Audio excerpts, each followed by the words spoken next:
Ladies and gentlemen, welcome back to another episode here in the lovely World of Raccoons with me, Vanillaraccoon. Heyo! Vomp, vomp, vomp, vomp, vomp, vomp, vomp, vomp, vomp, vomp, vomp. Quack, quack. I was about to quack, but then I sort of had to cough, but I tried not to, so that's why that was a little weird sounding at first. So, we are over at the second stronghold that I have located in this lovely world, and that is because I got some magic that I would like to show you guys. Now, before I show you this trick that I have learned, I did not discover it myself.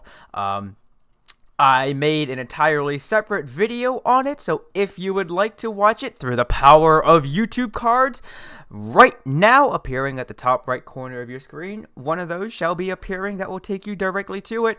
But anywho, you guys, this is pretty much it. So, as you guys can tell, I have one perfectly intact anvil, and then I have 4 slightly damaged anvils. Is there a plural word for anvil, or is it anvils? Anywho, we also have 16, that's right, let's count them out. We have 16 dragon eggs. And this is how you go about duplicating dragon eggs. It also works for anvils, gravel, and sand blocks. Basically, blocks that have physics to them, meaning if you were to place them down, they drop. And then also, for the sake of it, let's just go ahead and place these as well. Now, I'm gonna do my best to place all of these as quickly as I can, and I also want to just briefly talk to you guys while we do so it's 2 birds with 1 stone.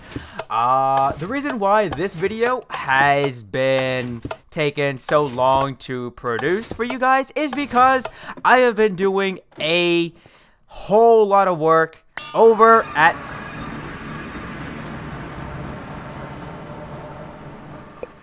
let's just go ahead and turn down our sound. So I have been doing a whole lot of work over at the Minecraft NatGen village that we have been transforming.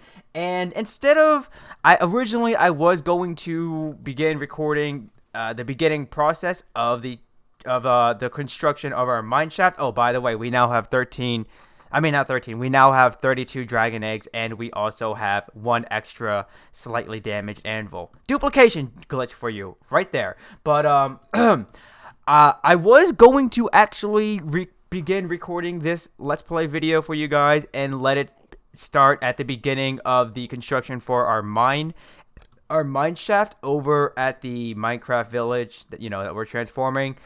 But,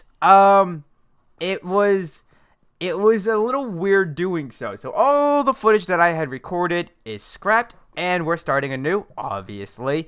And with that being said, because I mainly wanted to start this episode off by showing you the duplication glitch, I will see you guys when we're over at the NatGen village. Now, before we actually make it to the NatGen village, I was passing through this portion of the Nether, and I started to really look at what we have going on here. This is all not naturally. This is all artificial. This is all man-made. These little lava pools.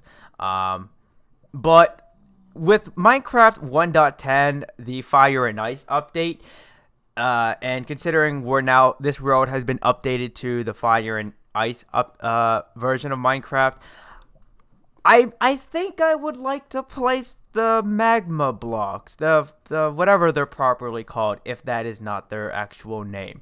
Do let me know in the comment section what you guys think, because we do have a new, lava-based block here in Minecraft, and I want to get as much use out of it as I can.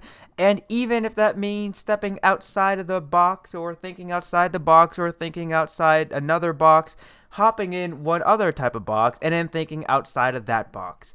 But anywho, onwards to the NatGen village. What a excellent time to make it back to the NatGen village. It's nighttime, and that means I can go ahead and set my spawn over here. Originally, I had it over at the second stronghold, so that way I could go through the end portal and make it back right there and not have to worry about doing so much traveling just to keep doing the duplication glitch. Pretty fancy and interesting how that works, don't you think? You just gotta take the block, place it through the end portal with some redstone involved, hence why I wanted to direct you to oh, you no, you get out of here. Where are my iron golems? Police! Security! That's why I was shooting you over to that video, so that way we could save time for this video. Now, this is something entirely new. I do not think I have shown this off to you guys yet. Oops. And basically, what this is, let's actually just go ahead and get in here. No! No! Get away! Get out of here! Yo, get... You're okay, dude. I'm sorry that had to happen. I promise it won't happen again. Look at that nose. So, let's go ahead and now show off what we have here. And just go ahead in F1 mode so we don't have all this clutter in our visual range here. So, this is basically one of the two designs that I had created for the... taking a NatGen villager house and then transforming it into a fantasy themed house. But as you guys can tell, we have a balcony. Now originally when I was designing this house, I thought to myself, hey, why don't we try and include a balcony? I mean, it has a second floor, and you know, we're getting better at being able to utilize the small corridors that are in these builds. So let's try and push our creativity to the next level and try and create a balcony. And lo and behold, obviously we have a balcony. And because we have a balcony, we're able to have a nice small working area beneath it. Now, in this world, for this purpose, I decided to go ahead and make a small work area. But if you were to take this idea and use it for yourself, in your own world for yourself, whatever the proper wording is. I can't English today. Excuse me if you heard that burp. But you don't have to do that. You could probably place a little flower garden or something beneath it, a small storage area that is out in the open and everything. But because I am quite the builder and I tend to get my build on a lot, more so than Bob, cough cough, I think he should be Bob the Renovator, not Bob the Builder. But I thought at least for me in this world, it would make sense to have a working area beneath it. And you know what? Bring it! Oh, this has sharpness on it, doesn't it? This isn't my smite sword. Get out of here! Get out of my life! Get out of my life! There we go. So let's go ahead and just take a look inside as to what we have. Now, obviously, we have our furnace. We have our... Oh, we can take these out now. We have whatever we smelt in the furnace, and we don't have the storage space in our inventory, or we are just too lazy. We could just take it out of the furnace, place it into the chest up top here. We have our crafting table, and then above here, we have food. I guess, in a sense, we should store food here, but... yeah, it is what it is. So beneath here, in our secret little storage area, we have ores that I have been mining up while doing my mining expeditions off camera. And this is what I was talking about. We would have our stairwell, and there's nothing different here except for these 3 blocks that will actually, these 3 blocks right here in this space, and this space are all that is different. That's all I had to change in order to have this pretty sweet balcony. It's not the most roomy, spacious balcony, but for this size of a build, which I would consider to be small, I think it's fairly appropriate. It suits the build, the theme, and the size and everything. So, and then up here, this is our little sleeping area. Let's go ahead and lay our head to rest and make it the day, so that way it is nice and safe and sound, and no hostile creatures are around. That rhymed unintentionally, I'm just saying right now. So, in the previous episode, we constructed Kane's Blacksmith. And for the record, the reason why it is named Kane's Blacksmith is because when I was laying down the sign and it came to dedicating this to someone, whether it was a fictional character or a person in real life, for some reason, Kane was the first name that came to mind. So it's, yeah, Kane's Blacksmith for that reason. Even though he is like the main founder, or what even though he's the main founder of AMG Astromech Gaming. Yeah. No special reason, just, Kane's name was the first to pop into my head. And so, before we even begin to show off the mineshaft, I want to just quickly go over the pathway, because I'm pretty sure it looks a lot different than it did in the previous episode, and that is because originally, this pathway was going to be 3 blocks wide, but I decided to change it up and let it be 2 blocks wide, because to me, and I'm sure this has some sense to it in some other form of perspective, but for me, why are you just grass? You're supposed to be coarse dirt. Okay, I'm gonna have to fix that. So when you're walking through the village, okay, imagine this being Center City. And it's going to be quite a busy area. You're going to have quite a lot of villagers, testificates, Minecraft Squidwards walking about. So they're going to need a lot of space and room to walk about. Hence why this pathway is 3 blocks wide. But because over yonder is actually an extension to the village. That's what I'm calling it at least. The builds over there are not naturally generated. They were built and, an extended part of the village, man-made. I figured, you know what? Not many people are going to walk back here, especially since this is just for storage, except for that. That is my home away from home, even though my actual home is just across the valley. But anywho, so with that all being said, at least to me, it would make sense to just have a 2 wide pathway, because, again, not that many people will be taking this road. If anything, it's just going to be us, or maybe the occasional raccoon and wolves or zambos, whatever the case may be. This is also something I built just to add some more storage to our extension for the village. But let's go ahead and get on with the showcasing of our mine area. The mines. That's what we're going to call this. The mines. No, if anyone has a good name that we can give this mine area, please let me know in the comment section. For once, alright? For once, I am at a loss for words when it comes to coming up with a name for something. So, this is our little mine area. And this is something that's been happening, and I'm not entirely sure why. We have 3x1 cobblestone blocks right there, yet this happens. Again, I'm playing in Minecraft 1.10. Upon recording of this video, I'm using Optifine B6, I guess. I don't know if there's a new version of Optifine out as of now, but if there is, then I'll probably install it afterwards. Or if it comes out soon after, then I'll install it, because if I remember correctly, Minecraft 1.10.2 or 3 is out now. Bug fixes for Minecraft 1.10, the Fire and Ice update. But, so, let's just go ahead and change our audio a bit. This is our mine area. Now, originally, well, I guess in a sense you could say the ceiling is 4 blocks high, 1, 2, 3, and then 4. But I do want to fill in this space right here.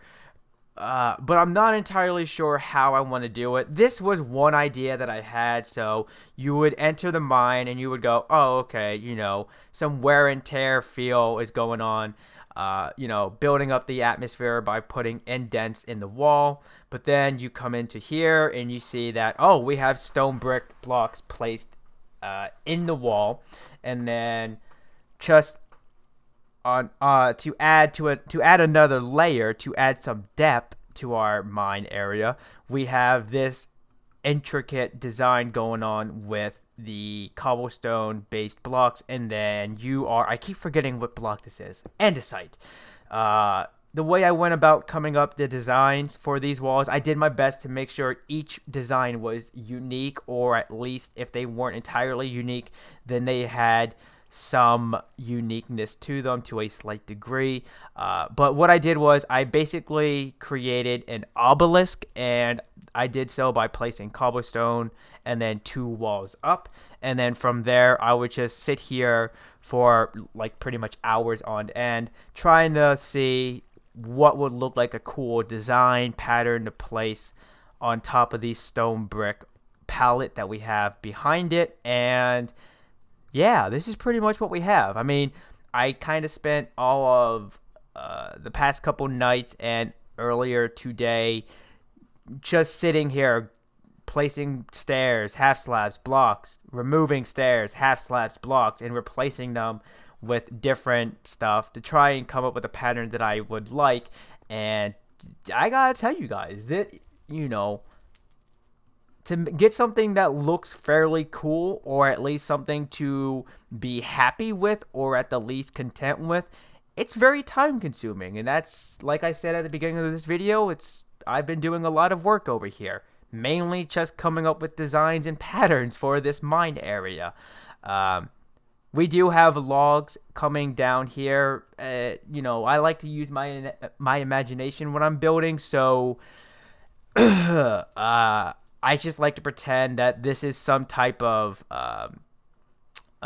it's a what would you call it, where you have 2 pillars intersecting and then you have something binding them together. I don't know what that would be called, if there is a special word for it, but that's what these logs in the corners are acting as. You could also say that the lower horizontally placed logs are acting as support for these beams, but primarily though, I'm at least imagining them to be some binding for the 2 pillars that are going horizontal and vertically. So this is pretty much what we got for our mines. Now, originally, I was going to start in this area and create a 5x5 room, and then create a minecart system that would take me down to Y level 11. So actually, I wouldn't have to dig that far down, shockingly. I thought I was higher up elevation-wise. But then I realized that this ties in right over to one of the many spur of the moment made 2x1 paths that have a ladder system that will take me down. So I'm not entirely sure if I still want to do that idea, creating a 5x5 room and then create a spiral minecart system that will take me up and down easily. But this is one storage room that we have for our mine area. Again, like what we have going on here, this intricate design with the cobblestone based blocks, we have that going on with the spruce stairs. And do we have any half slabs in this? No, we don't. Well, right here we do. Is that a half slab? Yes, it is. So we just have like 1, 2, 3. Okay, so yeah, I can say that. So basically in here we just have an intricate intricate designs that are composed of spruce half slabs and spruce stairs. In a sense, I guess you could say that they are also acting as support for the horizontal beams that are going across in the ceiling, and also holding up the vertically placed beams so that they're not just like standing in place and nothing is helping them. Also in here we do have some cobblestone stairs that are placed, and that's mainly if you're going to be cooking up something in the furnace and you first pull it out, it may be a little hot or it may be really heavy after being cooked up, so you may accidentally drop it on the ground, and after some time, while dropping many things, you're obviously going to have little dents in the ground, and that's all that the stairs are really here for. It's small minor details like that can help really bring out a build, but if you place too many of them, they can actually turn your build from looking good to looking bad. Now, this is another room that I spent a great deal working on. Obviously, we have one form of a table that is composed of the spruce stair and then the spruce half slab. But then we're also switching it up and creating tables by having a piston that is extended. Beneath this piston, we do have a redstone torch, and that is how it is being extended. Again, I am not rich to the point where I can create redstone blocks and just place them beneath one thing and have it power just one thing. If I really needed to, I would create a redstone block and let it power a multitude of things, but not just one thing. That would be wasteful, in my opinion. So again, we have the back walls composed of stone bricks, but we also have some indents in the walls using stone brick stairs. And then using that as a palette, we then took some spruce half slabs and stairs and also some spruce fences and fence gates, just sprinkled them around in the wall, and then slowly but surely we started to create this another intricate design, but this time for the ceiling. And to be honest, something like this where we have the stairs and half slabs placed in a sense where it appears to be random, but obviously they're not. The placement was well coordinated.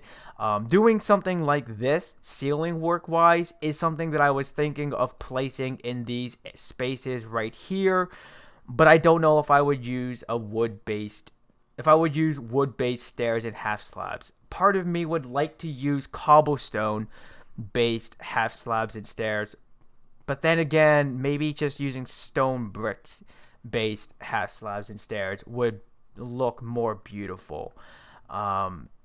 Because I want the atmosphere of this mine area to be like, it's not artificial. I mean, it's not naturally generated. It's artificial, obviously. It's man-made, but it almost looks like it was a naturally generated cave in this world that we just shaped up, if that makes any sense to you guys. But this is the mine area. And then right here, just to give it an intricate looking, like if you were to use your imagination, like if you in real life ever look at a sawing table, a cutting board, or whatever you want to call it, you would have the table and then you would have the blade hanging down. You would just go and then just take the wood and move it across the saw. And when you were done, lift the saw up. That's what this fence post is supposed to be. This is a fence post, right? Yes, it is. Okay. For a moment, I thought it was a fence gate, and I don't know why. But anywho, so if we were to have a good mining expedition and we wanted to actually do some work, smelt up anything we had mined, and then begin to do some crafting, this would be the designated miners' work area. The forgery, I guess is what it would be called. The forgery or the foundry. So I forget what the proper word is. But over here is just mainly for storage. So once we were done working after mining, we would just take our finished products or our unfinished products and then place them inside of here. So I think pretty much that is gonna do it for this episode, you guys. There's not really much else I want to do, especially since I think this is episode 79, and if that is the case, then the next episode, being episode 80, is going to be the 20, 40, 60, 80, the fourth World Download episode, and it will be the last episode I push out a World Download until I am ready to put out another. Why are they spawning on the roofs? Stop spawning on roofs! You're gonna give me heart attacks when I walk through town. Again, I decided that instead of pushing out a World Download every 20 episodes after episode 80, I'm gonna be pushing out World Downloads whenever I feel like I've done an extraordinary amount of stuff and would like to then share it with you guys. Also, fun fact, just in case you forgot, if you come over to this naturally generated village that was transformed into a fantasy themed village, if you if you go off the main trail, you may find some secret areas, some secret rooms that have some Easter eggs. That idea was taken from the Doom 2016 campaign. So, with that being said, you guys, that's going to do it for this episode. What? Why are the security? I'm going to have to get some new security. Look at you. You're just idly standing there. You're not doing your job.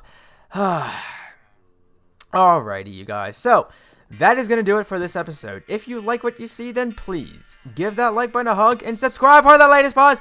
And if you had a blast with a good laugh, then make sure you favorite this video and share with a friend or two. Okay, but until next time, peeps, this is Vanillaraccoon. Peace out.